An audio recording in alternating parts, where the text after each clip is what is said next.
Muitíssimo boa noite a todos. Estamos aqui de volta em mais novo Polêmica Espírita. Esse é o nosso 33º Polêmica Espírita. É uma alegria estarmos aqui novamente junto com o Paulo Neto e com o nosso convidado Jefferson Bellomo, que está resolvendo problemas técnicos aí, já irá se unir, né, se juntar a nós nesse Polêmica Espírita, que vai tratar de um tema verdadeiramente polêmico, que é a figura de Jesus. E ele vai, portanto, nos trazer o seu conhecimento sobre o Jesus da fé e o Jesus da história, o que tem, obviamente, levantado aí muitas teorias, muitas teses, né, muitos estudos feitos pelos historiadores, enfim, por uma série de estudiosos, para que nós possamos ter uma real dimensão de quem foi Jesus Cristo, ou Jesus de Nazaré. Mas antes de a gente entrar nesse assunto, vamos dar boa noite ao Paulo Neto. Paulo Neto, boa noite. Boa noite, Arthur. Boa noite, Jorge. Boa noite, Marlene, Estela, Cláudio, Marcondes, Shirley e Ari Vilela. O Arthur, eu tenho notado que recentemente tem surgido muitas obras que tratam deste tema, né? O Jesus da fé e o Jesus histórico. Então, realmente, acho que é um tema muito, muito apropriado, né, para nós espíritas, porque eu vejo uma confusão muito grande nas pessoas, inclusive nós estávamos comentando, até em relação aos textos bíblicos, né, os autores do evangelho, todo mundo acha que são aqueles nomes que estão lá, quando na verdade não são, ninguém sabe quem foi, e no entanto, que João escreveu, que João que escreveu nada, ele era analfabeto, então isso é interessante para nós espíritas, para ter ampliar um pouquinho mais, né, a visão e entender um pouco mais sobre o tema. É verdade, é verdade. Bem, o Jefferson parece que entrou aqui, vamos ver se ele conseguiu resolver aí o probleminha dele, vamos lá. Parece que ainda não resolveu, mas vamos ver. Problema técnico é aquela coisa, né? Aí, lá, vamos lá. Vamos lá, Jefferson. Opa! Vamos aguardar aí. Não estamos conseguindo te ouvir, Jefferson. Não, eu tô quieto. Dá para me ouvir agora? Sim. Sim, continua um pouquinho de falta de sincronia. Vai falando aí. Sim. Estamos no ar já estamos ao vivo. Sim. E a sua imagem... Estamos ao vivo? Sim. A sua imagem não tem sincronia com a sua voz. É o mesmo problema que estava apresentando antes de a gente entrar no ar. Eu acho que seria melhor você realmente acionar o seu celular, como você estava falando.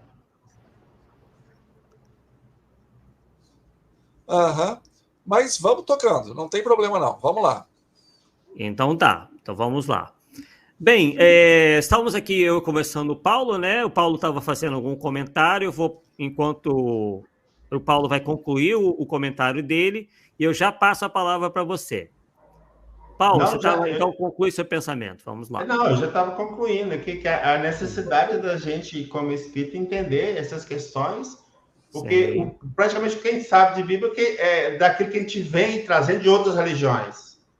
E acredita naquilo como se fosse verdade. Porque tem muita verdade que não é bem a verdade. E isso aí, para quem estuda, principalmente o Novo Testamento e livros que trazem o viés de crítica textual, vai ficar surpreso com tanta coisa que não é como nos contaram, né?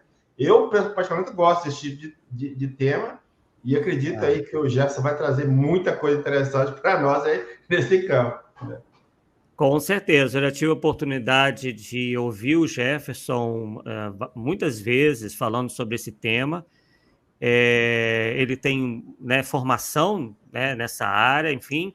Então, estamos dando um tempinho para o Jefferson aí ver a parte técnica, de que já esteja estabilizado. Então, Jefferson, damos aí a você uma boa noite e pode se apresentar àqueles que ainda não lhe conhecem.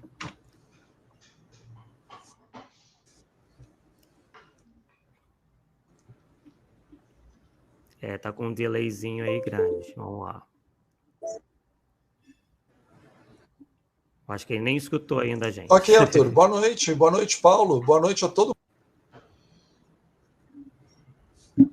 Sim, Jefferson, boa noite. Eu gostaria que então, você se apresentasse, então já engrenasse no estudo, tá? Que estamos enfrentando esses problemas técnicos aí.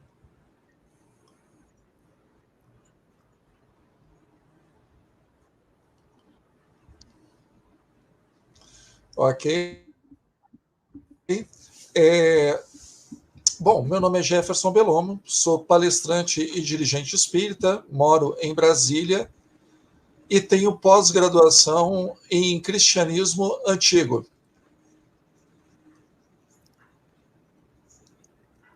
Sim, perfeito, Jefferson. Você é lá da... Você, no caso, é diretor, não é isso? Da Comunhão Espírita de Brasília?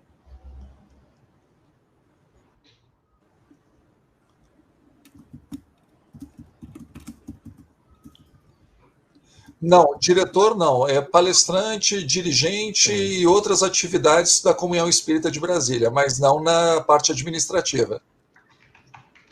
Perfeito, perfeito. Jefferson, então vamos lá. Olha, tá um delay muito grande. Você está recebendo a nossa fala muito tempo depois. Então, eu e o Paulo nós vamos permanecer calados, tá? E aí, a partir de agora, então, você pode desenvolver direto o estudo, ok?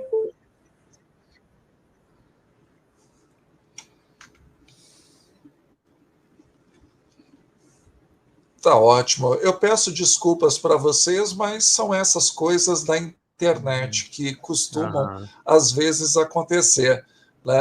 A gente, infelizmente, tem esses problemas técnicos. Vamos falar um pouquinho a respeito, então, do tema da noite de hoje. O Jesus histórico e o Jesus da fé. Vamos falar um pouquinho do Jesus histórico. Quem é essa pessoa, né? Da onde ela surgiu?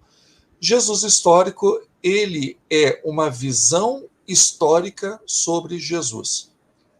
É como uma pessoa que vivia na Galileia do primeiro século, no Império Romano, como essa pessoa se comportaria, como essa pessoa agiria, como essa pessoa viveria naquela região, naquele século. Então, é baseado em estudos de arqueologia, é baseado em estudos de textos antigos, a questão de antropologia cultural, todo esse emaranhado de conhecimentos, a parte religiosa, cultural, elas ajudam a formar o perfil para os. Não é um olhar da fé. O que é a vantagem que esse estudo nos oferece? A gente se sentir mais próximos de Jesus. Porque nós entendemos aquele Jesus que andava por aquela região, nós entendemos aquele Jesus que tinha muitas dificuldades para superar. É um Jesus que poderia, né, nos dias de hoje, sentar ao nosso lado no ônibus. Então, é uma pessoa para nós mais palatável. Porque quando nós falamos do Jesus da fé, independente se formos católicos, romanos, se nós formos evangélicos, protestantes, se nós formos espíritas,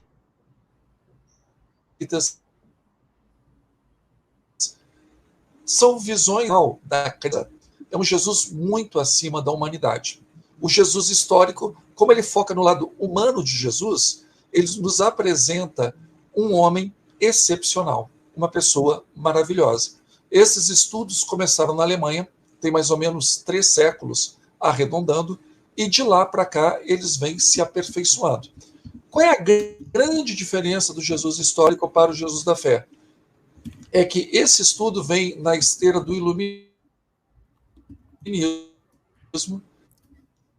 Então, ele não aceita, né, ele não abarca a questão dos milagres sobrenaturais. Ou seja, fenômenos fora da natureza. Se são fenômenos fora da natureza, eles não pertencem ao estudo humano. Sobrenatural, fora da natureza, logo está fora da humanidade. Então, o Jesus histórico, ele circunscreve Jesus ao lado que não é sobrenatural, ao lado que é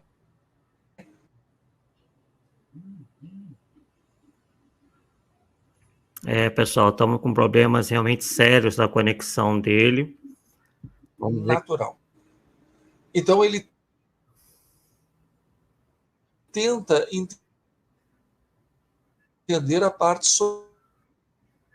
social, a parte política, a parte religiosa, a parte cultural. E com isso, a gente vai vendo que esse Jesus foi uma dele. Jefferson, consegue me ouvir? As pessoas têm algo que os um Jesus do nosso século,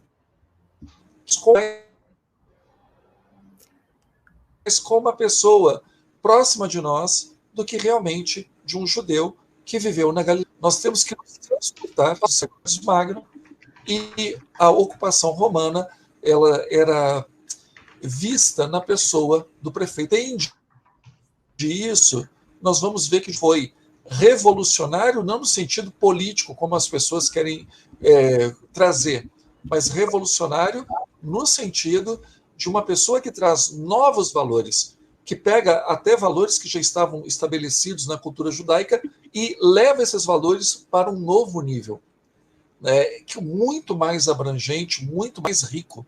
E olha que o judaísmo já é muito rico. Então, esse é o Jesus da história. Feito essa introdução, fiquem à vontade de fazer a colocação de vocês. Jefferson, consegue me ouvir?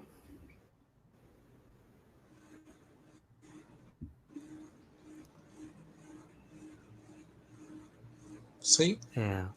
Sim, ouço. Então, eu acho que a gente poderia tentar aquela opção do celular, porque além de ter agora a falta de sincronia e ter o delay, está cortando muito a sua fala.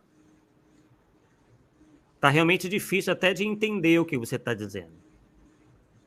Se você puder fazer essa troca, como você pediu, senão realmente a gente vai aproveitar muito pouco do seu estudo. Ótimo. Arthur? Sim. Não, então ótimo. Não, eu peço desculpas mais uma vez, não sei o que aconteceu. Deve estar obsediado esse computador. Então, vou sair 2 minutinhos e tentar por um outro aparelho. Tá bom? Ok, perfeito.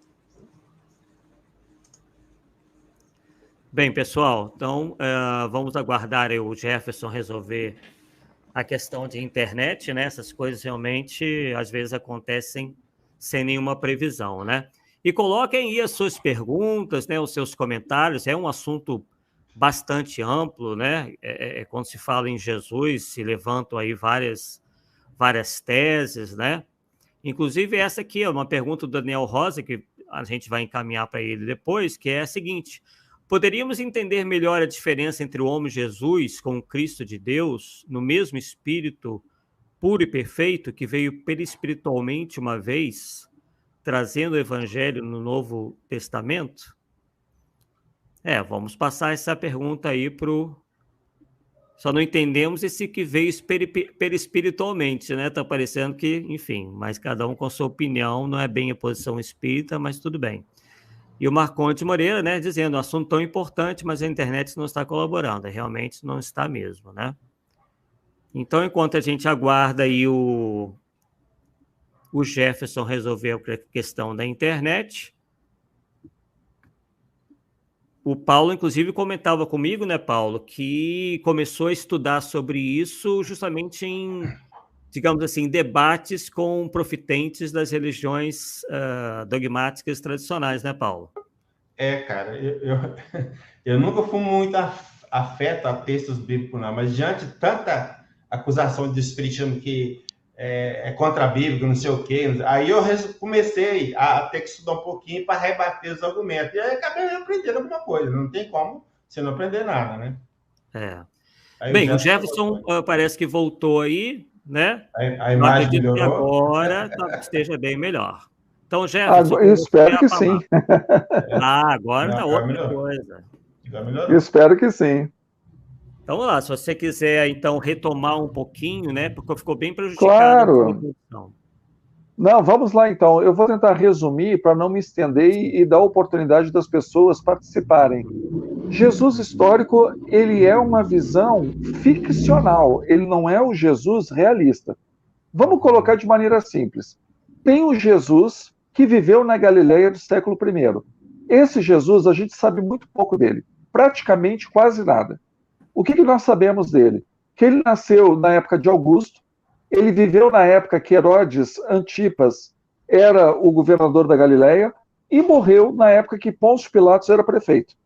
Foi batizado no Rio Jordão, ele anunciava o reino de Deus e era um profeta itinerante. Basicamente é isso que nós sabemos sobre o Jesus de carne e osso, o Jesus com número de CPF, se é que a gente pode se referir dessa maneira.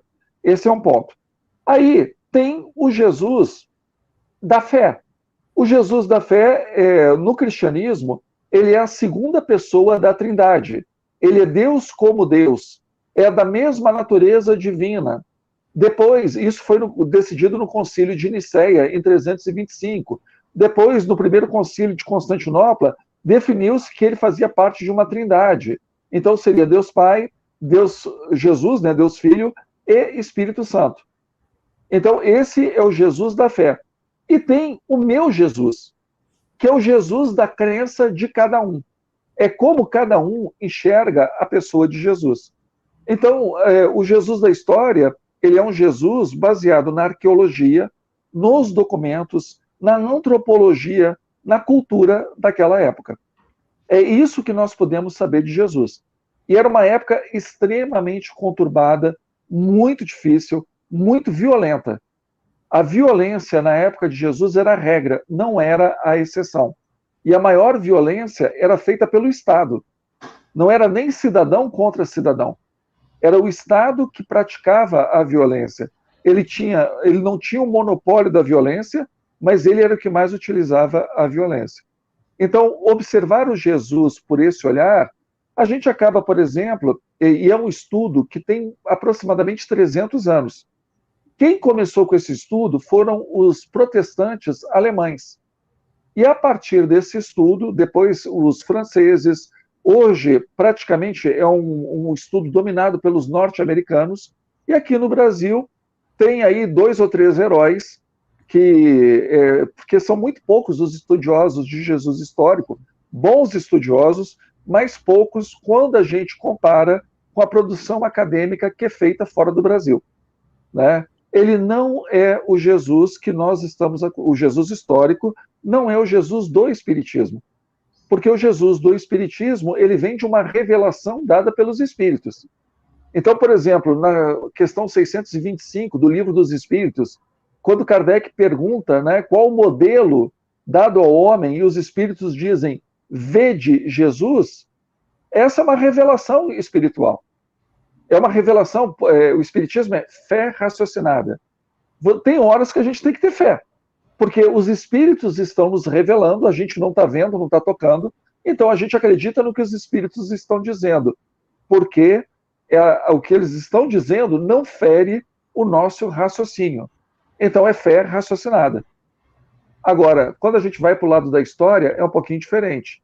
Tem que ter documento, tem que ver, por exemplo, como uma pessoa na Galileia da época de Jesus vivia, como ela comia, como ela trabalhava, como era a família, quais eram as leis que ela tinha que se submeter. Então essa é a visão de Jesus histórico. Perfeito. E o que você poderia ressaltar em relação às diferenças do Jesus que o movimento espírita adotou, digamos assim, né, com as descobertas feitas pelos pesquisadores em relação ao Jesus histórico? Olha, eu vou falar aqui como pesquisador de Jesus histórico, reservando o lado espírita para a palestra espírita. Né? Eu vou tentar aqui só abordar por uma ótica diferente da que as pessoas estão acostumadas, exatamente para enriquecer o conhecimento das pessoas. Porque se hoje, no movimento espírita, e quando a gente fala movimento espírita, é importante a gente centralizar muito no Brasil, porque o Brasil hoje é a referência do movimento espírita. O movimento espírita fora do Brasil, ele ainda é muito incipiente. Então, quando nós falamos assim, bom, como é o Jesus para o Espiritismo? Se nós olharmos na obra kardeciana, as referências sobre Jesus, elas existem, mas elas não são tão ricas quanto nas obras espíritas que vieram após Kardec. Né? Inclusive, aí vocês sabem tão bem quanto eu, né? Inclusive com viés que é muito pouco ortodoxo, como as obras de Jean-Baptiste Rustem, né? Que é um Jesus completamente fora dos parâmetros da própria tradição cristã.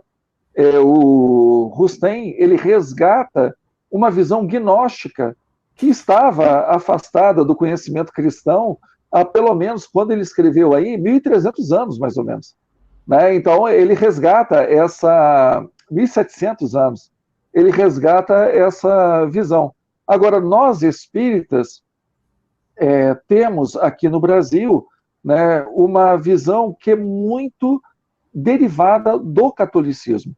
Então, não é incomum, quando nós analisamos a figura de Jesus, nós não pensamos num espírito que passou por todas as etapas do crescimento natural, de desenvolvimento intelectual, psíquico, emocional, né, de um espírito que reencarnou várias vezes, não aqui na Terra, pelo que nós sabemos, mas em diversos mundos, em diversos planetas. Para nós espíritas, conforme o próprio Kardec coloca, Jesus seria uma espécie de irmão mais velho de todos nós, o irmão mais sábio, uma pessoa que tem uma maturidade espiritual maior. Por isso, um espírito perfeito. Até onde nós sabemos, foi o único que esteve aqui na Terra. Quando nós pegamos livros, por exemplo, como Boa Nova, né, da psicografia do Francisco Cândido Xavier, o Chico Xavier, pela autoria do espírito de Humberto de Campos, nós já percebemos uma outra abordagem de Jesus. É um Jesus mais catolicizado. Até porque o Chico Xavier, por uma pessoa pela qual eu tenho admiração, acho que foi importantíssimo para o desenvolvimento do espiritismo no Brasil e no mundo, mas eu estou falando aqui como pesquisador. Né? O Chico ele desenvolvia muito a visão religiosa dele em cima de Nosso Senhor Jesus Cristo, que é uma visão também que nós vamos encontrar em Bezerra de Menezes, vamos encontrar em Eurípides Barçanufo. Ou seja, é uma visão derivada do catolicismo, né? O Nosso Senhor Jesus Cristo. E quando a gente olha para as obras de Kardec, a gente vê muito simplesmente Jesus, ou Jesus Cristo. Né? É uma visão colocando Jesus realmente como uma pessoa excepcional, como um espírito de alta envergadura. Posterior a Kardec, começa-se a visão de que Jesus como governador do planeta Terra. Essa visão a gente não encontra nas obras de Kardec. O primeiro a falar disso é uma obra que, como eu disse aqui, heterodoxa, né, que é a obra de Rustem, Jean-Baptiste Rustem, que coloca Jesus como governador da Terra, e isso acaba entrando para a tradição espírita. Particularmente, mais uma vez, estou falando aqui, tentando ser isento na minha avaliação, como quem olha para isso como um objeto de pesquisa, e não põe a paixão, né, nesse estudo. Estou falando como se eu estivesse dando uma aula numa faculdade. Né? Não estou dizendo que está certo, está errado, que é bom, que é mal, né? Estou só colocando um ponto de vista, tentando ser o mais imparcial possível. Então, é uma visão que é natural, porque o Brasil é um país católico, majoritariamente católico, vem de uma tradição católica. Os espíritas brasileiros de primeira geração eram católicos fiéis, num Brasil que a religião oficial era o catolicismo. Então, não é a mesma visão que nós vamos encontrar numa França pós-iluminista, pós-revolução francesa, né, pós-Napoleão, com positivismo em plena pujança lá na França, que vai ter uma outra abordagem. Então, os princípios são os mesmos, a doutrina é a mesma, mas a cultura é diferente. Então, a abordagem de cada país vai vestir a camisa da sua cultura. No Brasil não seria diferente. Então, o Espiritismo, ele tem uma visão de Jesus mais religiosa. Isso é ruim? Não, de forma nenhuma. É uma característica, né? Não é uma visão tão filosófica como a gente vê nas obras de Allan Kardec. Nas obras de Allan Kardec, a gente vê um estudo mais filosófico. Agora, se a gente for pegar do Livro dos Espíritos até a Gênese, a gente vai vendo que há um crescente na figura de Jesus na obra kardeciana. E o grande ponto de virada foi em 1864, com a publicação do Evangelho segundo o Espiritismo. E depois isso cresce, né, no Céu e Inferno, a parte religiosa no Céu e Inferno, e a pedra de toque vai ser a Gênese. Quando há a publicação de obras póstumas, uns 25 anos após a morte de Kardec, a gente vê a preocupação de Kardec em abordar a natureza de Jesus, que é uma preocupação que lá na introdução do Evangelho segundo o Espiritismo, Kardec evita. Ele fala assim, não, o importante é o lado moral dos ensinos de Jesus. Mas nas suas obras posteriores, ele vai abordar outros aspectos. Então é muito rico, né? É um estudo muito rico. E, gente, quando eu falo assim, não estou dizendo que está certo ou está errado, não. Eu estou falando das características. Faz de conta que eu não conheço Kardec, não sei quem é, né? Estou me deparando com o livro dele para fazer uma análise. Então, é essa análise que eu estou trazendo para vocês. Né? Não joga pedra não, tá bom, povo? Paulo, quer fazer alguma pergunta? Não, a questão de ser governador, Jefferson, eu tenho uma pesquisa sobre isso, e ela vai surgir uma designação semelhante, obviamente, não é como governador, mas no espírito Hermann, na revista Espírito de 1864, ele coloca assim, cada um procurará, pela melhoria de sua conduta, adquirir esse direito, o espírito de verdade que dirige este globo conferirá quando for merecido. Olha, dentro do que nós estudamos, né, eu identifico o espírito de verdade como sendo Jesus. Então, depois, se você quiser, eu posso até passar esse material para você dar uma olhada aí, devagar, tá bom?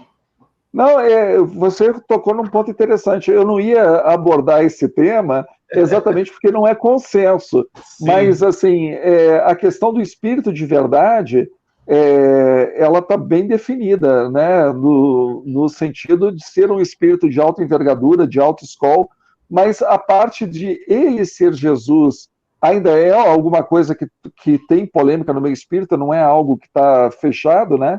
E aí passa do entendimento individual. E, Paulo, eu faço coro com você, eu também acho que mas eu não tenho como bater o martelo, né? Aquele ponto que a gente entra na questão da fé, né? Eu acredito, eu não sei, eu acredito, né? E agora, realmente, eu li toda a revista espírita, eu te confesso que essa informação me passou batido. Talvez porque tivesse falado do espírito de verdade e não de Jesus. Exatamente. Né? Mas eu te passo esse material depois. Não, eu te agradeço. Agora, o que me destacou, realmente, a primeira vez que eu me deparei com essa palavra, com esse título, melhor dizendo, destinado para Jesus, eu lembro, foi nos 4 Evangelhos de Rossem. Né? E a partir daí, a gente vai vendo uma crescente no movimento espírita adotando a questão do governador do planeta Terra. O que, particularmente, para nós, né, eu acho que não é uma polêmica infrutífera, porque quem acredita, acredita, quem não acredita, não acredita, né, não vai... É uma questão de crença, né, não é uma questão de que a gente possa botar num tubo de ensaio para fazer algum tipo de medida. Mas vamos colocar da seguinte forma, quem é espírita, gente, não tem medo de fazer pergunta e não tem medo de discordar das conclusões dos outros. Sim. Porque o espiritismo é o lado científico e filosófico. Se a gente tirar o estudo, a discordância do movimento espírita, ele deixa de ser uma fé raciocinada e passa a ser uma fé dogmática. Então, assim, o Leon Denis, né, ele fala naquele livro, se não me engano, O Problema do Ser, o Destino da Dor, dizendo que o espiritismo não aceita dogmas e que tudo no Espiritismo pode e deve ser questionado. Então, para aqueles que nos assistem, se você acha que questionar, discordar no Espiritismo é feio, é pecado, é porque você tem uma visão catolicizante do Espiritismo. Porque o Espiritismo que assume a sua vertente também filosófica e científica, né? O que é filosofia? Premissa maior, premissa menor e depois a conclusão. Então, é um processo dialético aristotélico. Né? O que é a ciência? É uma hipótese que é testada pelos pares. Então, a gente não pode se sentir nem um pouquinho, como é que eu posso dizer, de certa forma, melindrado, porque alguém nos questiona, porque a gente questiona alguém. Então, por gentileza, o fato de ser ou não ser o governador da Terra, de concordar ou não concordar, isso não vai fazer a mínima diferença. Verdade. E o que você me diria, Jefferson, em relação ao Novo Testamento, por exemplo, né? O quão a gente pode acreditar ou não no que está ali no Novo Testamento, historicamente falando, principalmente, claro, em relação a Jesus? Arthur, isso é legal, porque a nossa maior fonte de pesquisa de Jesus, tanto Jesus da fé quanto Jesus histórico, é o Novo Testamento. Sim. Agora, o que as pessoas que estudam esses livros, e é importante a gente entender, né, eles conhecem bem os 4 evangelhos e as epístolas, todas elas foram escritas em grego. E um grego popular chamado grego koiné. Não existe texto em hebraico do Novo Testamento. Os textos que são base para o Novo Testamento são todos em grego. Também, os manuscritos mais antigos que nós temos do Novo Testamento são, pelo menos, manuscrito, livro, né? A gente vai ter séculos depois da morte de Jesus.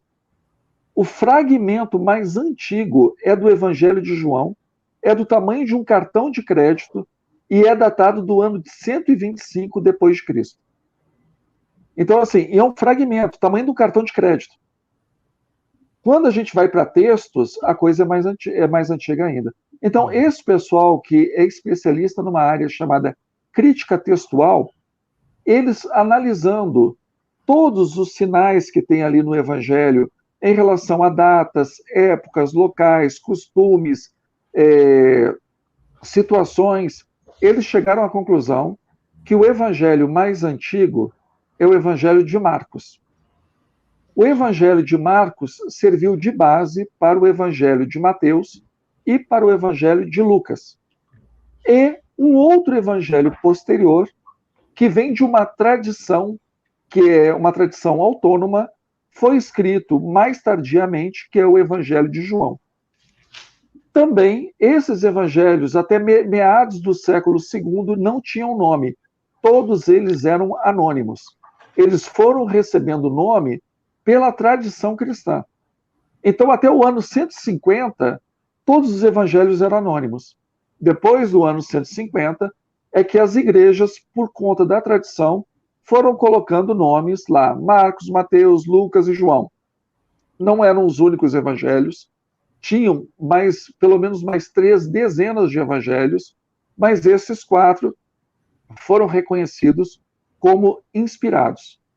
Aí, a partir das pistas internas, eles viram o seguinte, que Marcos deve ter sido escrito por volta de 30 a 40 anos depois da morte de Jesus. Qual o sinal mais evidente disso? A queda de Jerusalém. A queda de Jerusalém foi um trauma para os judeus daquela época. Aliás, diga-se de passagem, né, os efeitos da queda de Jerusalém vêm até hoje. O que sobrou do Templo de Jerusalém, que era considerada a casa de Deus, é o que a gente chama hoje de Muro das Lamentações.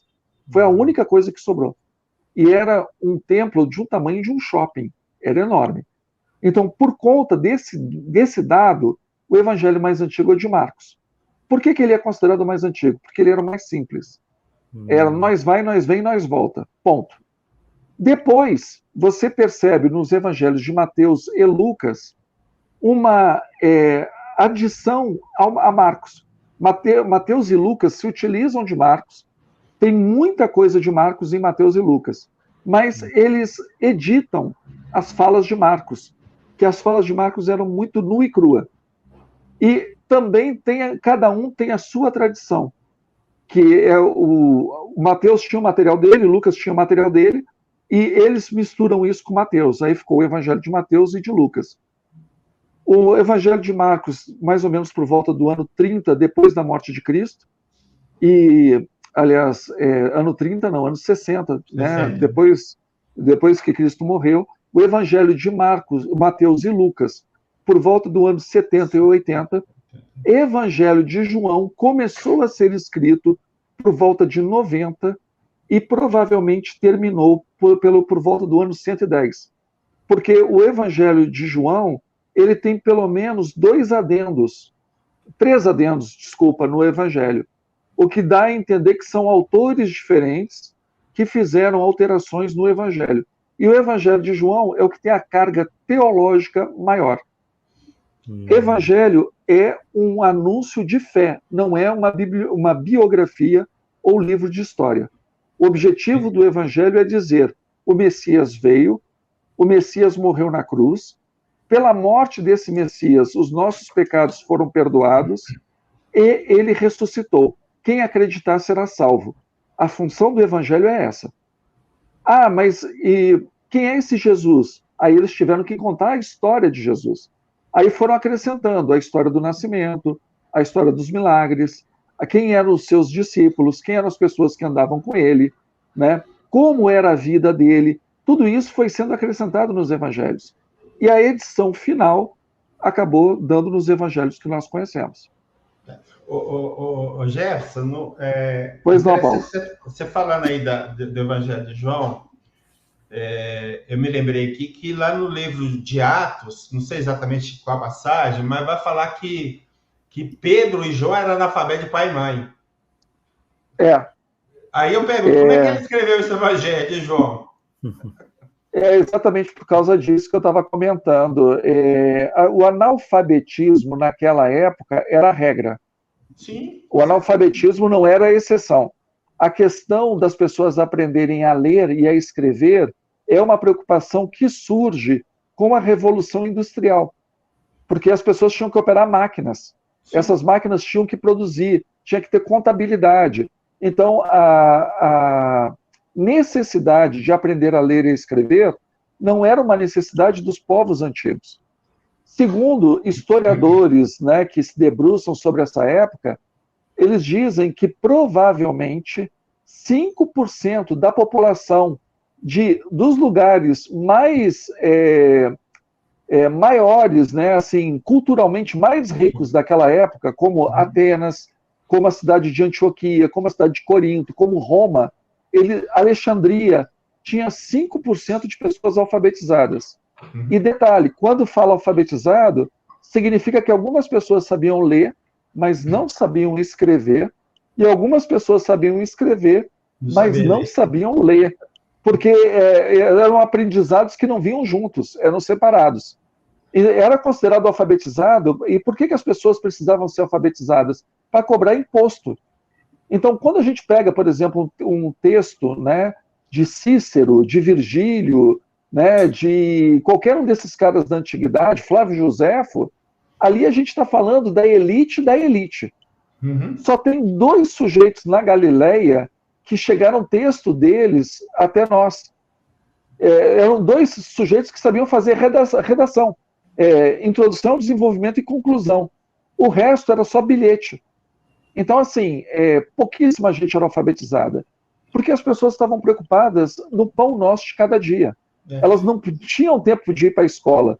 A criança, quando ela tinha uma certa idade, que ela podia começar a ajudar os pais no trabalho, ele já ia direto, se fosse menino, né, ele iria direto para o campo ou para a pesca. Se fosse uma menina, iria direto para as tarefas domésticas. Não tinha essa opção de, irei para a escola. Quem ia para a escola? Quem o pai era muito rico, que tinha condições de bancar. normalmente os homens, não as mulheres.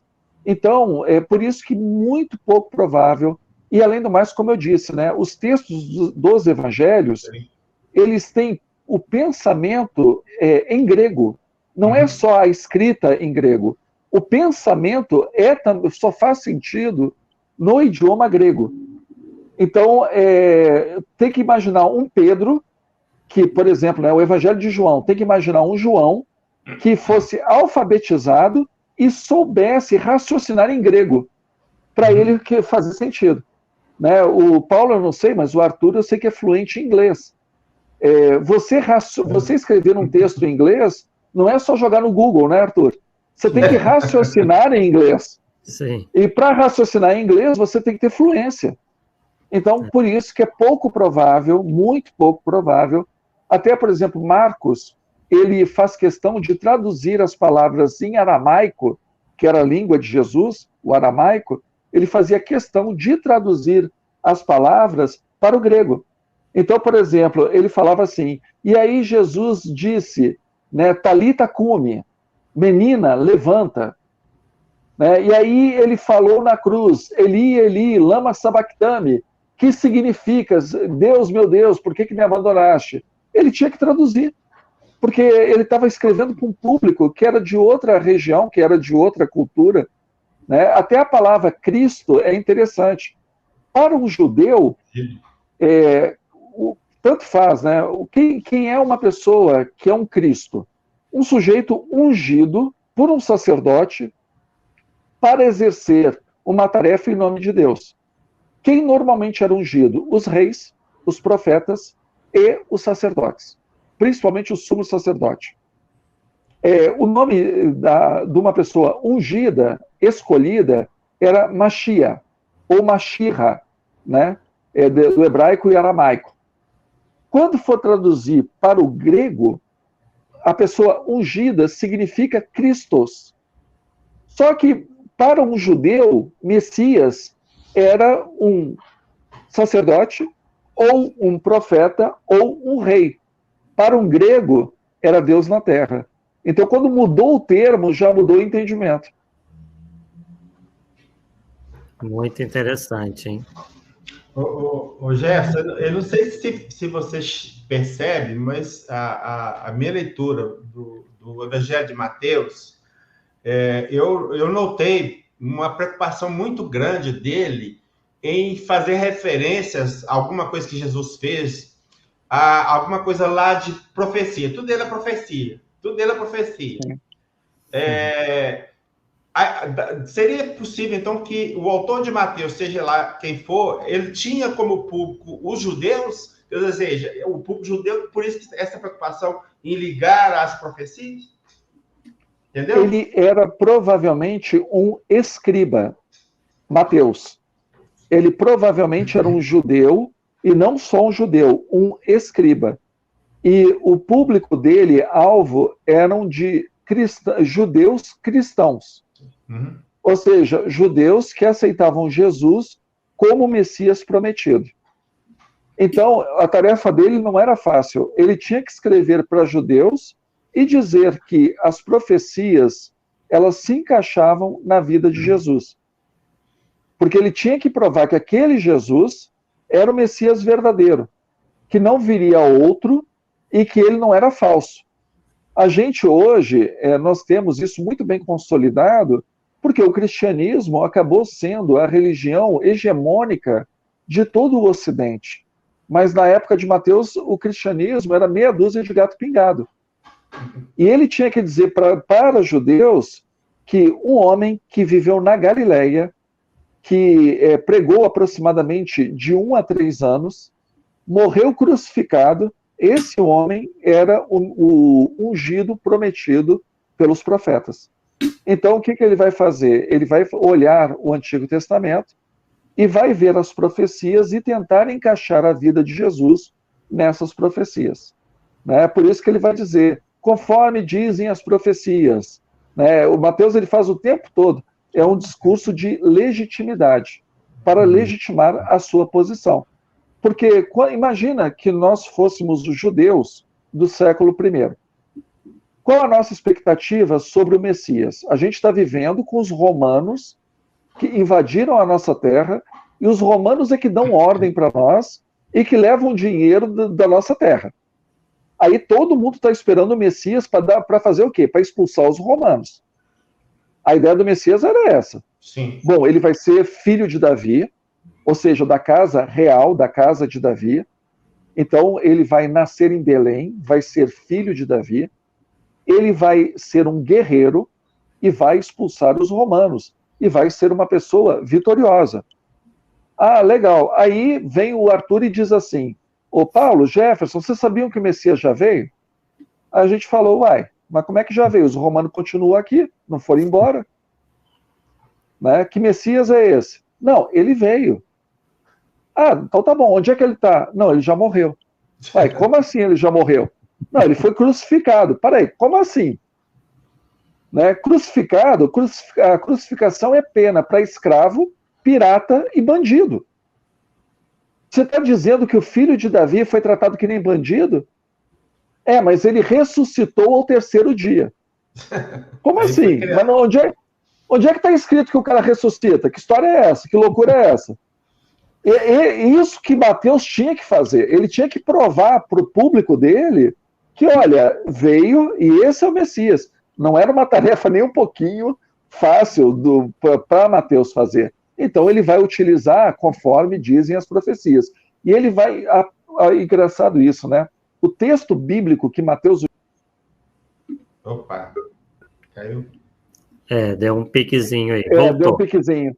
Tranquilo. O texto que Mateus utiliza é a Septuaginta. Para quem não sabe, a Septuaginta é a primeira tradução da Bíblia. A Bíblia foi escrita em hebraico e a primeira tradução dela foi feita para o grego. Então, o Mateus utiliza a tradução do grego. E aí nós vamos ter um problema.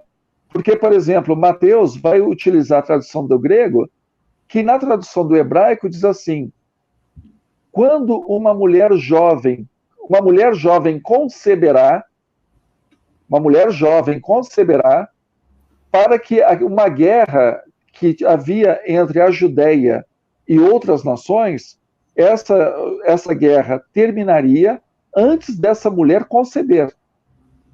Então, ele usa em hebraico o termo alma, que significa mulher jovem em estado núbil, ou seja, uma mulher que já pode ter filho. Quando traduziram para o grego, traduziram alma como pártenos, que é uma mulher virgem. E Mateus utiliza o texto de Isaías, traduzido do grego. Então, uma mulher virgem conceberá. Mas por que uma virgem conceberá? Por que não podia ser uma mulher numa situação normal? Porque nessa época, Jesus já era tido como uma encarnação divina. Como que uma encarnação divina pode ter irmãos? Olha a complicação. Né? Então, tem que ser alguém que tenha uma natureza excepcional. Então, babados à parte, né? Cada evangelista ele vai dar um enfoque para Jesus. Então, Mateus vai ter um enfoque do Jesus milagreiro, do Jesus exorcista. Por que o reino de Deus está chegando? Porque Jesus está botando o capeta para fora. Não é Mateus, não, Marcos. Aí Mateus já vai focar nas profecias. Por que o reino de Deus está chegando? Porque o Messias já veio. Lucas vai focar principalmente no lado das pessoas, né, hipossuficientes, então no estrangeiro, no órfão, na viúva. Então é um Jesus voltado para os necessitados. Por isso que o reino de Deus se instala, porque as pessoas elas vão ter um lugar à mesa. E quando a gente pega João já diz o seguinte, não, ele é o verbo encarnado. Ele é o Logos. Logos é a razão da criação do universo. Então ele é o Logos que se fez carne. Já como dizem os pesquisadores, né, já é uma cristologia exaltada. Ou seja, já pegou Jesus e exaltou a uma figura divina. Então, quando a gente acompanha isso, a gente vai vendo que nenhuma dessas visões de Jesus, ela condiz com Jesus de carne e osso. Porque quem escreveu isso, já escreveu olhando não para Jesus, mas escreveu olhando para Cristo. O que não quer dizer que tudo que está nos evangelhos é invenção, não é isso. O que está ali, né, vem de tradição que remonta à época de Jesus, mas vem com um olhar já enviesado pela parte teológica, pela parte religiosa. E Jefferson, a gente tem percebido, né, e você obviamente tem conhecimento disso, que há algumas pessoas que sabem da existência desses romances históricos que dizem, né, ou que passam a ideia de que foram escritos com base na vivência de alguns espíritos, né, que teriam conhecido Jesus, e eles têm atacado assim o espiritismo de maneira geral, citando esses livros, né, esses romances, e, obviamente, né, se utilizando disso aí, dessas imprecisões desses romances, segundo eles, é por isso que eu estou ali perguntando, o que você acha efetivamente desses romances históricos e se realmente há alguma razão deles estarem sendo tão atacados por alguns aí? Eu acho, Arthur, que o problema está exatamente na função que nós damos para o romance. Romance é uma obra de ficção. Ela pode ter lastro na realidade, ela pode ter lastro em fatos históricos. Existem bons autores que fazem isso, né? No meio espírita e fora do meio espírita tem muita gente, né? Max Lucano é um bom exemplo, mas a proposta do romance não é dar aula de história. A proposta do romance, no caso espírita, é a moralização do leitor. Então, quando o leitor olha para o romance espírita, tentando trocar o livro de história pelo romance espírita, eu particularmente acho que não é um bom negócio, porque não é a função do livro. Né? A função do livro ali, por exemplo, Paulo Estevão, você lê Paulo Estevão para entender a proposta de Emmanuel dizendo, olha, servir a Cristo não é pegar e sentar na poltrona. Servir a Cristo é estar disposto a anunciar a palavra com todas as dificuldades. Mas dali para tirar que os fatos que ali estão são fatos históricos, do jeitinho, né? Tem um palestrante espírita que diz assim, não, o Paulo Estevão é o making-off de Atos dos Apóstolos. Eu acho que, particularmente, eu discordo, né, com todo respeito. No meio jurídico, a gente usa muito esse termo, né, com todas as vênias, né, mas eu discordo do entendimento desse colega, porque a função do romance é moralizar, é edificar o leitor pelo sentimento. Agora, quando a gente vai colocar do ponto de vista histórico, a gente vai ver que tem vários anacronismos, que tem várias inconsistências, né? Porque a função do romance não era aquela. Né? E, diga-se de passagem, não são só os romances que falam de Jesus. Outros romances, né? Tem um romance que eu acho muito curioso, que também tem uma proposta edificante muito boa, se chama Lídia, do José Surinati, se eu não me engano, escrito pela Federação Espírita Brasileira, publicado pela Federação Espírita Brasileira, que são duas romanas que estão conversando, duas patrícias romanas, ou seja, duas nobres, né, de família aristocrática da antiga Roma, e elas estão tomando chocolate quente. O problema é que o chocolate ele não era conhecido na Europa até a descoberta das Américas. Então, assim, essas inconsistências, elas acontecem nos romances. Porque, agora, a história é muito boa, a história é edificante, a história é bonita. Mas se for tentar trocar o livro de história pelo romance, via de regra, gente, não vai dar certo. Allan Kardec, ele escreveu sobre isso na Revista Espírita. E ele dizia assim, o romance, ele tem a liberdade de ser criativo. Ele só não pode ser inverossímil. Ou seja, ele não pode ser tão anacrônico que torne a história inverossímil. Por exemplo, né, Getúlio Vargas, antes de se suicidar, foi para a internet e postou lá na sua rede social, né, que aí ficou inverossímil. Que na época de Getúlio Vargas mal tinha máquina de datilografia, quanto mais computador, né? Internet, então, nem sonhar. Então, o romance, ele pode ter uma liberdade criativa, mas ele não pode ser inverossímil. E quando a gente... essas críticas que são feitas por historiadores, porque realmente eles veem inconsistências e inconsistências sérias ali, né? Mas como o leitor do romance espírita não era para ler, né, como um livro de história, mas sim como uma obra que edificasse a sua alma, isso aí não deveria ser problema. Agora, quando a gente fala até o termo, né, romance histórico, já é um problema, porque presume-se que é um romance, é quase que se fosse nota taquigráfica, né? O espírito, ele botou no papel tudo que aconteceu do jeitinho que aconteceu. Bom, aí a gente vai se decepcionar, porque se as coisas aconteceram do jeitinho que aconteceram, então está tudo errado, porque o que a gente tem de arqueologia, de história, de documentos daquela época mostram em outro sentido, né? Então, para mim, isso é meio complicadinho. Eu acho que cada um no seu quadrado. Romance espírita não tem a função de fazer história. O romance espírita tem a função de evangelizar o leitor. Para quem está nos assistindo, né, leiam o romance com essa vertente que vocês nunca vão se decepcionar, tudo vai ser uma maravilha, né?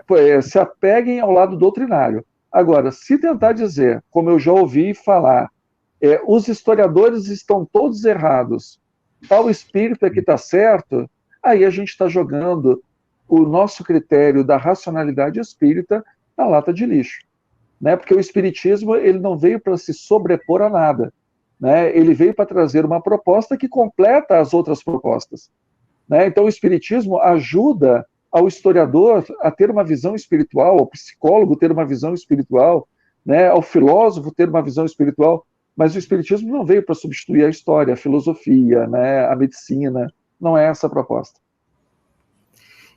E o que você me diria sobre também essa tentativa de também traçar um perfil de Jesus como se fosse um revolucionário ao estilo Che Guevara, algo parecido? É também essa projeção que as pessoas têm, né, de querer projetar em Jesus os seus desejos e as suas vontades. O problema é que a gente não deixa Jesus falar, a gente já diz para Jesus o que ele tem que falar para a gente. Vamos entender, né? Primeiro, qual é a figura que se tem, desde Karl Marx, da publicação do Karl Marx e Friedrich Engels, do Manifesto Comunista, em 1848. É uma visão de luta de classes. É uma visão que existe um proletariado e uma burguesia que estão em luta. E elas estão em luta para tomar os meios de produção. Na época de Jesus, gente, ninguém via desse jeito. Na época de Jesus, você nascia de acordo com a vontade dos deuses. E você ocupava uma função dentro da sociedade que os deuses te definiam. No caso dos judeus, a função que Iavé lhe definia. Então, a pessoa, tudo ali tinha uma mediação divina enorme. Quem olha Jesus como um revolucionário social, é só ver, Jesus aconselhou a dividir o pão. Jesus não aconselhou a entrar no palácio, tomar o pão de Herodes e a se apropriar da padaria, né? Que isso seria um Jesus revolucionário. Jesus, ele acreditava que a justiça, como um bom profeta do reino de Deus, Jesus, ele fala em nome da ética divina. E na ética divina, você divide o pão, porque Deus tem todos como filhos, então todos são irmãos. Não é justo um irmão comer e deixar o outro irmão passando fome. Então, por isso que Jesus usa muito a imagem de banquete, né? O banquete onde estarão os patriarcas e os justos. Essa imagem é muito forte, né? Da comensalidade. Todo mundo comendo junto. Porque não vai faltar comida, porque a comida será dividida.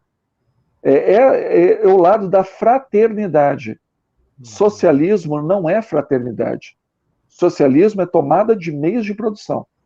Então são discursos bem diferentes. O socialismo é materialista. Jesus acreditava que Deus ia intervir na Terra e Deus faria justiça. A mentalidade revolucionária, você intervém com armas e você faz a justiça para um mundo socialmente mais justo. Então, essa imagem de Jesus revolucionário, como também hoje tentam colocar Jesus como homossexual, Jesus como casado, Jesus negro, são imagens completamente anacrônicas. E veja, não há desdouro nenhum, né, em ser homossexual, não há desdouro nenhum em ser negro, não há desdouro nenhum em ser divorciado ou casado, mas essa era a realidade de Jesus? Não, não era. Por que as pessoas querem fazer Jesus dessa forma? Para legitimar as suas agendas. E aí o lado histórico, né, vai para a lata do lixo. Vai para a lata do lixo. Então, tenta substituir um Jesus pela sua imagem palatável. E não é. Jesus era um profeta que acreditava que Deus iria intervir no mundo e a justiça divina é a justiça perfeita, que avaliaria as pessoas de acordo com as suas atitudes, né? Olha aquela que é uma fala de Jesus no Evangelho de Mateus, que quando o Filho do Homem vier no alto da sua glória, separará os homens como quem separa o bode das ovelhas, e dirá aos que estão à sua direita: vinde a mim, benditos do meu Pai, porque quando eu tive fome, me deste de comer, quando eu tive sede, me deste de beber. Esse é o critério de Jesus. Né? Quem estava com fome e deu... Quem viu alguém com fome e deu alimento, quem viu alguém com sede e foi e deu a bebida, quem viu alguém doente e visitou e ajudou, essa pessoa é justa, porque ela cumpre as leis de Deus. Jesus não fala assim: quando o Filho do Homem vier no alto da sua glória, todos tomarão as suas armas e pegarão os meios de produção. Não está isso escrito. Então, isso na época de Jesus seria inconcebível. Até porque, como Paulo mesmo diz, toda autoridade emana de Deus. Então, é por isso que Jesus, a gente vai encontrar essa fala a respeito dos fariseus. Os fariseus sentam na cátedra de Moisés. Ouvi e observai o que eles dizem, mas não pratiqueis o que eles fazem. Né? Porque eles eram autoridade. Eles sentavam na sinagoga, tinha uma cadeira, uma espécie de uma poltrona, para o líder da sinagoga, que normalmente era um fariseu. Ele tinha autoridade. Jesus não diz assim, né, pega o fariseu e joga ele para fora da sinagoga. Não. Obedecei o que ele está falando, mas não seguir o exemplo dele. Então, essa visão de Jesus revolucionário, né, e outros tipos de visão são visões de pessoas, por exemplo, Jesus feminista. O feminismo é um movimento que, particularmente, eu não falo nem do primeiro movimento feminista, que foi o das sufragistas, né? Mas a partir da década de 60, que é a segunda onda do feminismo, que são movimentos para descaracterizar a feminilidade humana, Jesus nunca foi feminista. Pelo contrário, o papel da mulher enquanto mãe, o papel da mulher enquanto esposa, o papel da mulher enquanto esteio do lar, sempre foi muito destacado por Jesus. Então, botar que Jesus era feminista, não, nunca foi. Feminismo é um movimento que na época de Jesus seria impensável. Né? Ainda mais no judaísmo, onde a mulher sai da costela do homem. Né? E por que isso? Porque era uma época de força bruta, as pessoas pegavam espada para tirar satisfação umas com as outras. Então a mulher, ela precisava de um homem para defendê-la. É diferente de hoje, né? Hoje a mulher compra um 38 e está resolvido o problema dela. Naquela época ela não tinha como. Verdade. Paulo, alguma consideração? Pergunta? Gozado, eu tinha um negócio para perguntar e eu já acabei esquecendo. Mas o que eu noto, Jefferson, que quanto mais a gente entra nessa literatura crítica, que eu falo assim, um teólogo tal. Eu quero saber se o teólogo está vinculado a alguma religião, porque quando está, para mim já perde qualidade, sinto muito. Eu prefiro daquele desligado, né? Porque ele solta as coisas sem, de um bom nível de argumento, não é desprezando nada, um bom nível de argumento para mostrar que aquilo estava errado, né? Aí você falou, por exemplo, da questão da Virgem lá, que citam Isaías, né? Então, você tem vários autores bíblicos aí, ou críticos, que vão mostrar que aquela passagem de Isaías tem tudo a ver com o rei Acás, e não é uma profecia, é algo que aconteceu naquele tempo, naquela época. Não tem nada se referente a Jesus. Agora, vai falar isso aí, você vê o que vai acontecer. Não, mas tem profecia. Aí não dá, né? Mas você sabe qual é o problema, Paulo? É que a gente, invariavelmente, por exemplo, eu tenho um curso, o Arthur conhece, que é patrocinado lá pela Comunhão Espírita de Brasília, que é a história do cristianismo e do espiritismo. Uhum. E a gente faz uma análise do judaísmo, de Jesus histórico, da igreja, desde a época do cristianismo primitivo até os dias de hoje, e do movimento espírita. E quando chega em Jesus, a grande dificuldade é, por exemplo, as pessoas como nós, que são espíritas, tentarem olhar com o olhar do judeu da época de Jesus e não com o olhar do espírita do Brasil da nossa época. Porque se a gente olhar os evangelhos com o nosso olhar de espírita, a gente não vai entender os evangelhos como as pessoas daquela época entendiam. Então, por exemplo, endemoniado, eu vou achar que era obsediado. Demônio não era demônio, era espírito obsessor. Profeta não era profeta, era médium psicógrafo. E anjo não era anjo, era guia, né, mentor. Só que o problema é que o judeu daquela época não acreditava em nada que nós espíritas acreditamos. Porque a gente veio 1857 anos depois. Então, assim, se eu quiser entender a cabeça daquelas pessoas, eu tenho que pensar com a cabeça daquelas pessoas.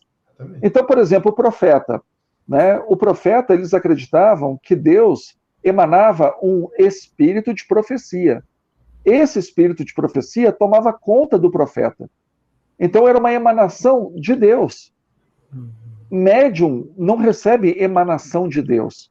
Médium recebe comunicação de um ser humano que já morreu. São duas coisas completamente diferentes. Então, se eu tentar transformar, vejam, e para aqueles que estão nos assistindo, eu não estou dizendo que os médiums, né, aliás, que os profetas não eram médiums, não é isso que eu estou dizendo. O que eu estou dizendo é que para a gente entender a profecia, a gente tem que pensar com a cabeça das pessoas daquela época. Né? Senão, a gente comete o pecado do anacronismo. E no anacronismo, Jesus usava Nike e comia McDonald's. Né? Jesus não multiplicava pães e peixes, ele multiplicava McFish. Então, isso é anacronismo.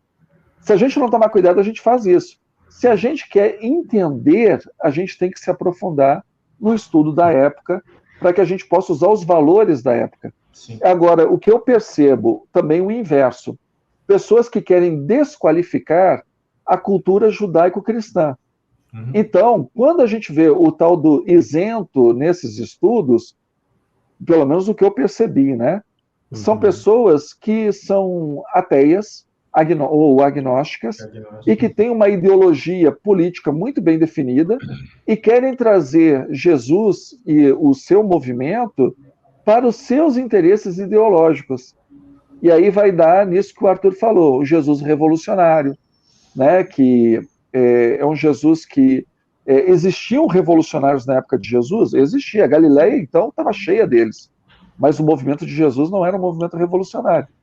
Né? E aí a pessoa pega um texto, uma frase solta para justificar, e o pessoal adora isso, né? Escreve um livro inteiro baseado numa frase. É um negócio impressionante. Bem isso. E essa questão dos reis magos, o que você teria a dizer a respeito disso? É uma fantasia criada ou realmente é possível acreditar que eles existiram?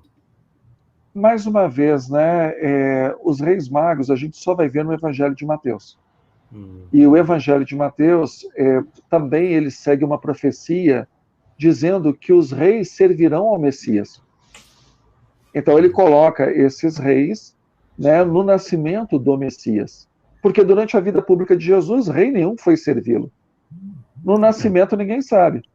E aí esses reis que nós presumimos, né, que sejam 3, que eles trazem, né, porque se a gente for ver também não fala... magos naquela época eram astrólogos. Então eram astrólogos. né? E a gente presume que fossem reis por conta dos presentes que eles trouxeram. Mas os presentes que eles trouxeram eram presentes que tinham significados teológicos muito fortes. Então, por exemplo, ouro é presente que você dá para a realeza. Os reis, os descendentes, os herdeiros de reis, quando nasciam, recebiam presentes em ouro. Incenso é algo que você dá para ofertar a divindade. Então você reconhece o caráter divino daquela criança. E mirra foi utilizado no corpo de Jesus após a sua morte. Então ali já tem o anúncio de como será a morte de Jesus, que Jesus já estava destinado ao martírio. Então o significado teológico dessa passagem é tão forte que ele afasta provavelmente qualquer evento histórico. Porque ele é tão carregado de teologia, tão carregado de simbolismo, que é pouco provável que seja uma narrativa histórica. Ô Jefferson, você teria alguma passagem que você identifica que foi um acréscimo posterior? Ou seja, nós não temos texto original, claro, mas aquele que se supõe original, ou mais antigo, você tem alguma passagem que você possa lembrar? No Evangelho de Mateus tem uma que é muito interessante, que Jesus vai dizer assim, olha, quando você tiver um problema com teu irmão, chama em particular o teu irmão e resolve o problema. Se ele não te ouvir, você pega e chama eu acho que 2 testemunhas, né? E para corrigi-lo. Se ainda ele não te ouvir, você pega e chama a igreja. Só que Jesus nunca pensou em igreja. Porque a ideia de Jesus é que haveria uma intervenção divina chamada Reino de Deus. Jesus não pensava numa igreja para perpetuar, né, os seus ensinamentos, porque quem perpetuaria os ensinamentos de Jesus seria o próprio Deus. Sim. Então Jesus era um judeu que vivia como judeu e acreditava no judaísmo. Gente, estou falando de Jesus histórico, hein? Vamos deixar isso bem claro. Né? Se vocês pensarem nisso, o Jesus, né, com CPF, carteira de identidade, esse daí a gente só pode especular. Né? A pessoa física a gente só pode especular. Agora, o Jesus que a gente consegue montar um quadro pela história era um judeu e um judeu pio, de uma tradição profética. Esse Jesus não estava esperando uma igreja. Né? E quando a gente pega, por exemplo, as epístolas paulinas originais, a gente vê que o próprio Paulo também não estava esperando uma igreja. Paulo criou uma igreja esperando que Jesus voltasse, ainda com ele, Paulo, em vida. Né?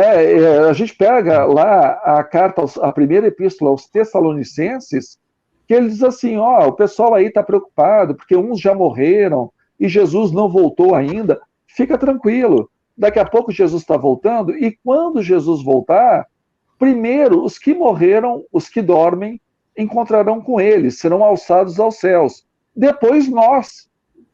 Ou seja, Paulo está acreditando que na sua época de encarnado, ele vai encontrar com Jesus, porque Jesus está voltando. Então, é por isso que no texto, né, que fala de, mesmo aquele também famoso em Mateus, né, Pedro, tu és pedra, e sobre essa pedra construirei a minha igreja, e nem as portas do inferno prevalecerão sobre ela. Compare esse texto com Marcos e Lucas, não fala nada disso. Mateus ali, ele está passando por um momento, tudo dá a entender, de perseguição de cristãos naquela comunidade que era a comunidade dele. Então ele está dizendo para o pessoal, fica tranquilo, porque nem as portas da morte, porque a tradução é inferno, mas em grego é Hades. Hades era o lugar dos mortos. Nem a morte prevalecerá contra a assembleia dos justos. Igreja também significa assembleia. Que quando a gente fala igreja, o pessoal já imagina assim, no altar, capela, né? Não, igreja no contexto do Novo Testamento, é reunião de pessoas. Então, nem a porta da morte prevalecerá contra o nosso grupo. Isso daí também foi acrescentado posteriormente, porque Jesus não... Né, o Jesus histórico, pelo menos, não faria sentido ele pensar assim. Perfeito. Muito bom. Bem, já estamos chegando quase que ao final. Antes de passarmos, então, as perguntas dos nossos aí, espectadores, né, aqui no YouTube e também no Facebook, né, está sendo transmitido também.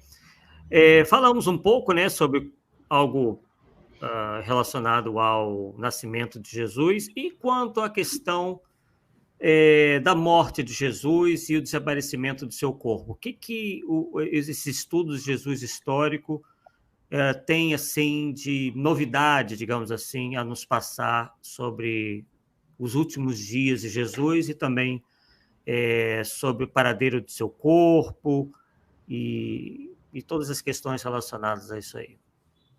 Olha, do ponto de vista histórico, a ressurreição, vou falar aqui como os historiadores dizem, tá? O que os historiadores dizem? Se a ressurreição houve, ela é um fato sobrenatural. Um cadáver que retorna à vida é um fato sobrenatural. Então, se a ressurreição aconteceu, ela está fora da história. Sim. Então, o Jesus histórico vai até a crucificação e o sepultamento. Ele não vai além disso. Então, para os historiadores, Jesus morreu, e aí, a depender do historiador, ele foi sepultado. Outros vão dizer que não. Outros vão dizer que, provavelmente, ele não teve aquela sepultura dada por José de Arimateia. O corpo dele pessoal, lembre-se, Jesus histórico. E aí, como o historiador pensa? O que acontecia com o corpo das pessoas que eram crucificadas? Mas, segundo os textos daquela época, né, principalmente textos romanos, o sujeito ficava pendurado numa cruz até os pássaros e os cães comerem a carcaça. O destino de uma pessoa crucificada era esse. A pessoa morria na cruz e o cadáver dela, ela ficava insepulto. O objetivo era exatamente dar pânico nas pessoas. Porque a pessoa não ter direito a uma sepultura também significava que o pós-morte dela seria complicado. Então eles deixavam ali para a pessoa não ter uma sepultura. Mas no caso de Jesus, tem um fator. Jesus, ele é morto na véspera da Páscoa. Isso é histórico. E os judeus não deixariam um cadáver insepulto na véspera da principal festividade deles. Então, o fato de terem retirado o cadáver de Jesus e também, né, daqueles que foram crucificados junto com ele, provavelmente isso é histórico. Agora, o que se discute Jesus teve um túmulo dado por José de Arimateia, ou simplesmente tiraram o cadáver dele e deram um enterro improvisado, né? Ou jogaram, por exemplo, o corpo dele na Geena. A Geena, para quem não sabe, era um lixão de Jerusalém. Por isso que no Novo Testamento diz assim, né? Que a Geena, que o fogo não se apaga, porque ali o lixo ficava queimando dia e noite. E os cadáveres de criminosos eram jogados na Geena.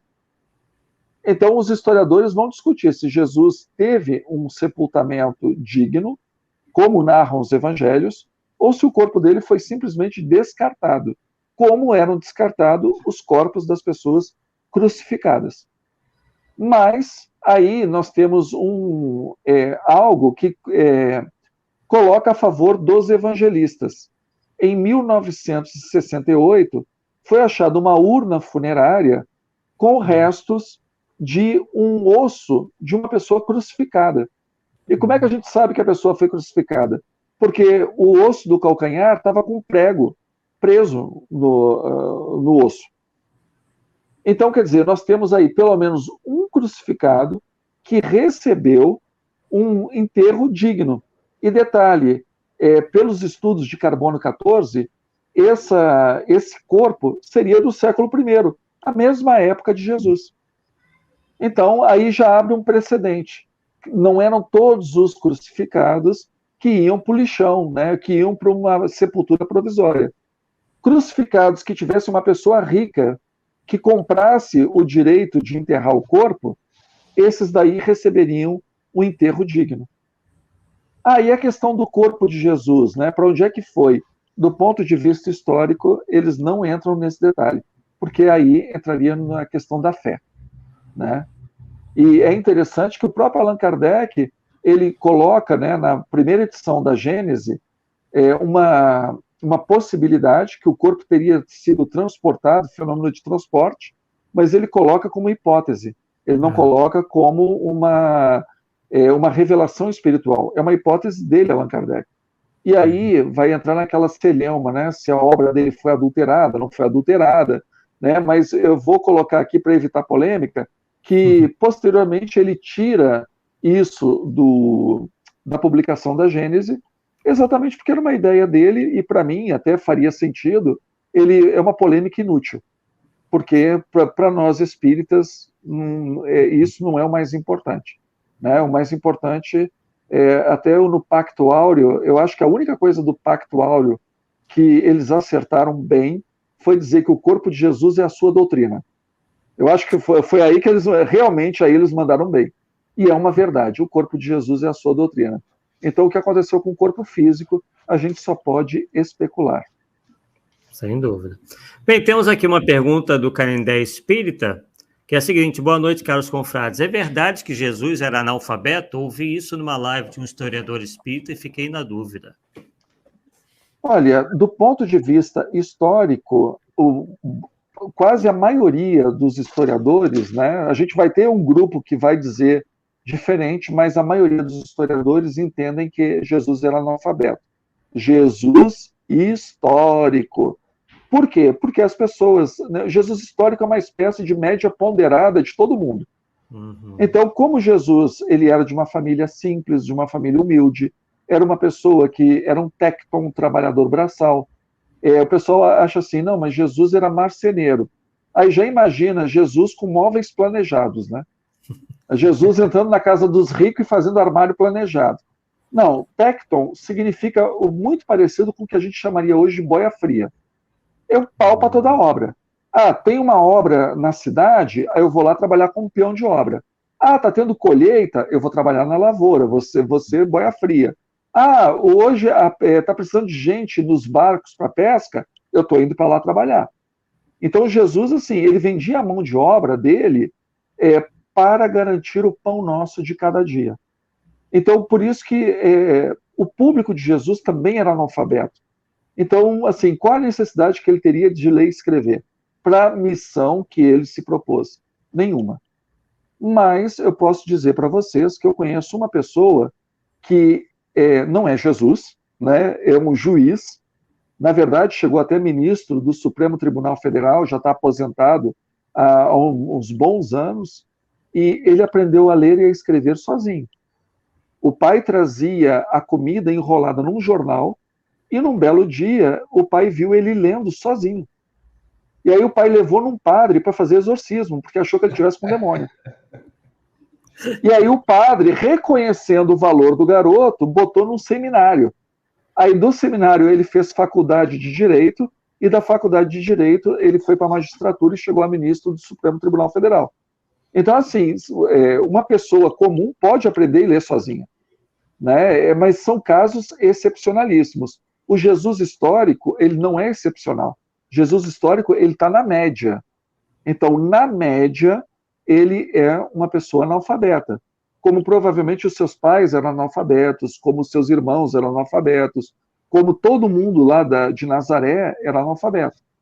E mesmo quem sabia ler e escrever para fazer bilhete e pequenos contratos. Então, assim, qual é a relevância disso para a missão dele? Nenhuma. Porque as pessoas que estariam seguiriam o seu discurso e não a sua escrita. Né? Mas, assim, estou falando do ponto de vista histórico. Mas o cara é espírito perfeito, ele encarnou, será... Bom, aí já a gente vai entrar no terreno da fé, que não é o terreno da história. Vocês querem saber a minha opinião? Eu acho que Jesus era o cara. Provavelmente ele sabia ler e escrever. Mas, historicamente, eu não posso defender isso, porque estaria acima da média, tá bom? O Canindé Espírita parece que concorda contigo, né, nessa última fala sua. Essa é a questão. Jesus falou com Herodes em grego, era poliglota. Leu o livro de Isaías, escreveu na areia diante da mulher adúltera. Rapaz, o problema é, eu vou botar aí, né? Escreveu na areia para a mulher adúltera. Você sabia que nos manuscritos mais antigos não tem essa cena? Ela não aparece, e quando ela aparece tanto no Evangelho de João quanto no Evangelho de Lucas, em lugares diferentes. Então, o pessoal que é entendido aí em crítica textual diz que isso foi uma história piedosa cristã que foi adicionada aos evangelhos. Então, esse argumento não prova que Jesus saberia escrever. Em relação ao grego, a Galileia era terra de estrangeiros. Jesus provavelmente trabalhou a vida inteira numa cidade chamada Séforis, que ficava a meia hora de caminhada de Nazaré, e Séforis era uma cidade cosmopolita. Então, provavelmente, ele teria noções de grego. Agora, eu não sei, né, se você já tiver a oportunidade, eu tive em Jerusalém. Aliás, eu não vou nem citar Jerusalém, eu vou citar o Pelourinho de Salvador. O que você vê de menino lá, né, é menino de rua, que fala em inglês contigo, ou fala em espanhol, assim, ele comunica o básico. Ele vai se comunicar com o básico. Né? Agora, a questão de Jesus conversar com Herodes Antipas, só quem fala isso é Lucas, e Lucas fala isso baseado no Salmo 22, dizendo que os príncipes da terra julgarão o Messias. Então, em Lucas, é importante que Jesus fale com Herodes. Também isso provavelmente não é histórico. Eita, hoje o pessoal não dorme, né? Tá muito bom. Bem, Paulo, as suas considerações finais, antes de passar a palavra para o Jefferson também fazer as considerações dele, eu gostaria que o Jefferson falasse desse curso dele, né, que ele ministra, e como que as pessoas fazem para se matricularem. Bom, eu gostaria de agradecer ao Jefferson por aceitar o convite, né, do Polêmica Espírita. Eu acho que o estudo que ele desenvolveu foi muito profícuo, abre a mente das pessoas. Nós temos que realmente separar o Jesus histórico do teológico, né, porque são coisas totalmente diferentes. E isso é algo fundamental, principalmente, Jefferson, para expositores, tá? Eu coloco os expositores com essa carga de responsabilidade a mais. Porque chegar lá e falar que João escreveu, quando a gente sabe que João é analfabeto, então é um negócio complicado, né? Então, eu acho que valeu muito, e está aí aberta as portas para você, para o Polêmica Espírita, uma outra polêmica que você queira trazer para nós aqui, tá certo? Rapaz, polêmica que não falta, fica tranquilo. Não falta mesmo. Mas, olha, agradeço pela oportunidade, é um assunto que eu gosto bastante, porque é um Jesus que, assim, se eu fosse pegar ônibus, é um Jesus que eu sinto que poderia sentar do meu lado e a gente bater um papo. Sim. Porque o Jesus espírito puro, eu não estou desqualificando, porque é um espírito puro, né? O que o espiritismo nos diz, a revelação espírita nos diz. Mas, para mim, na minha cabeça, eu não faço nem ideia do que é um espírito puro. Porque é tão longe, né, da gente que é comedor de arroz e feijão, que a gente não faz ideia.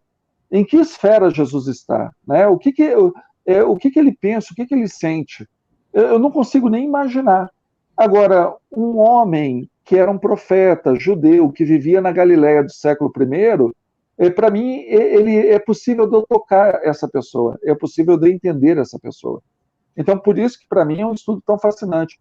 E eu vou dizer para vocês, né, é interessante, quanto mais você estuda o homem Jesus, mais divino ele se torna. Mais acima da média, mais assim, acima das expectativas ele se torna. Jesus foi um ponto fora da curva na época dele, e se ele estivesse entre nós, ele continuaria sendo um ponto fora da curva. Eu vou falar aqui do ponto de vista histórico, era uma pessoa excepcional. Não teve nada parecido com Jesus, apesar de que muitos historiadores vão dizer, mas tinha fulano, tinha Beltrano, não tinha. Quando a gente estuda história, a gente vê que realmente ele era uma pessoa diferenciada.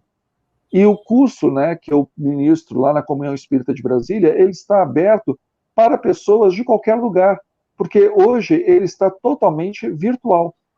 Então, é um curso que nós utilizamos uma plataforma muito usada em universidades, que é a plataforma Moodle.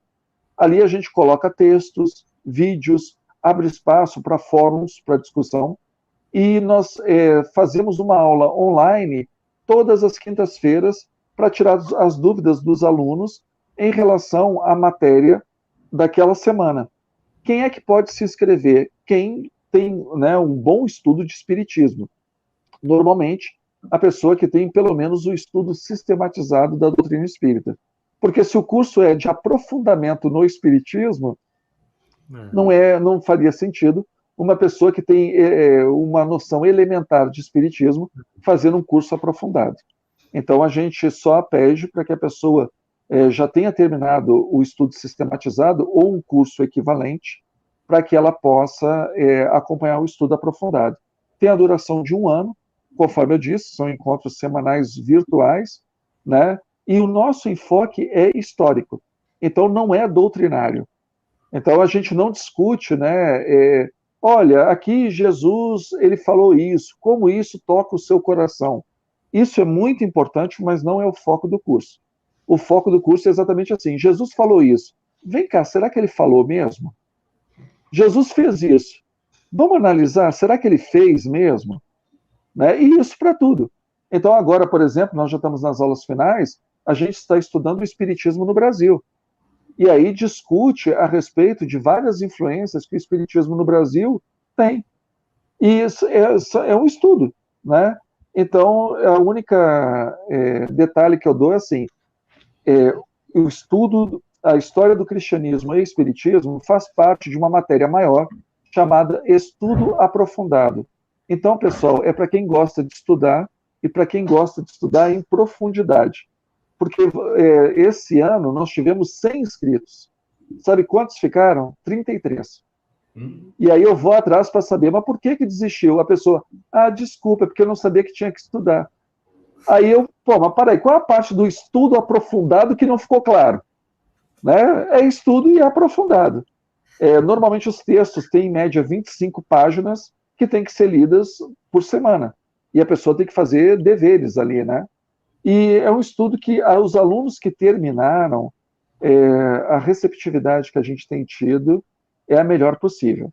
Né? Alguns dizem assim, é um curso iconoclasta, porque ele sai destruindo tudo que eu sabia.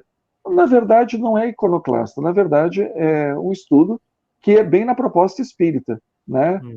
Fé raciocinada, e conforme está lá no livro A Gênese de Allan Kardec, o espiritismo segue com a ciência naquilo que a ciência comprovadamente, e eu destaco bem o comprovadamente, né, tiver demonstrado. Então, a gente não tem que ter medo de estudar, né? A gente tem que ter medo da ignorância. Com certeza. Tem uma saideira aqui que eu acho que dá para responder de maneira bem sucinta, né? Do Reinaldo Soares, da última de hoje. Boa noite. O que acha do livro O que Jesus Disse e o que Jesus Não Disse, do autor Bart Ehrman? Excelente. Está respondido. Então tá no caminho aí, o Reinaldo. Eu tenho quase todos os livros dele. Paulo, realmente. É um excelente.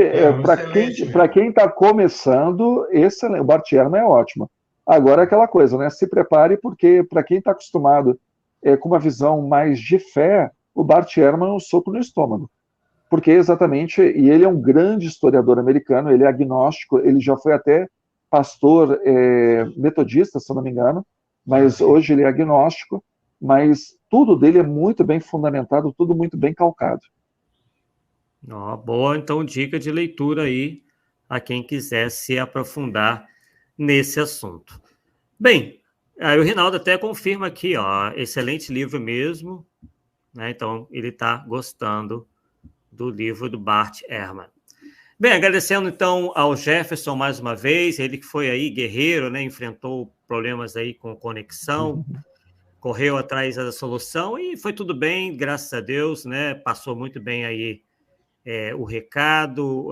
Claro que é um assunto muito extenso, a gente ficaria aqui muitas horas né, falando sobre o próprio cristianismo, a figura de Jesus e tudo que cerca essa temática, né? E, como disse o Paulo, estão abertas aqui as portas do Polêmica Espírita para que o Jefferson retorne aí trazendo ainda mais aí os seus conhecimentos sobre este e outros assuntos, né? O Jefferson é um divulgador espírita já de muitos anos, né? Como ele mesmo disse, dirigente de uma casa prestigiosa e grande, né? Lá em Brasília, e está sempre aqui, nós estaremos aqui sempre de portas abertas para recebê-lo. Jefferson, suas palavras finais, então.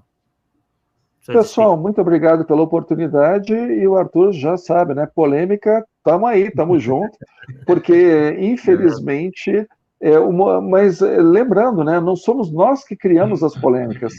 As pessoas é que trazem informações que são polêmicas, e a gente vai só discutir, né, Arthur? Então, assim, a gente não inventa. Se o pessoal não inventasse moda, a gente não tinha polêmica, né? Exato. É que o povo traz os negócios esquisitos e diz que é espiritismo e depois não quer ouvir, né? Então, obrigado pela oportunidade, continuem nesse trabalho maravilhoso, que espiritismo é isso, espiritismo é conversar, é discutir, é aprender junto. O espiritismo não se cansa nunca de questionar e não se cansa nunca de estudar. Então, estamos no caminho certo. Um abraço a todos, uma ótima noite, muito agradecido, e desculpem pela obsessão dos aparelhos eletroeletrônicos. Acontece mesmo. Beleza, então, agradecemos então mais uma vez, inclusive a presença de todos, tivemos aí uma audiência muito boa na noite de hoje, e convidamos a todos para que voltem aqui, né, na Rai TV, no canal da Rai TV, para acompanhar mais um Polêmica Espírita que acontece toda quarta-feira, às 8 da noite. Então, aguardamos a todos vocês e agradecemos a presença de todos e pedimos para quem gostou, que deem aí o seu joinha e que compartilhem para que esse e outros estudos possam chegar ao maior número de pessoas. Um forte abraço a todos, uma boa noite e até a próxima, pessoal. Tchau, tchau.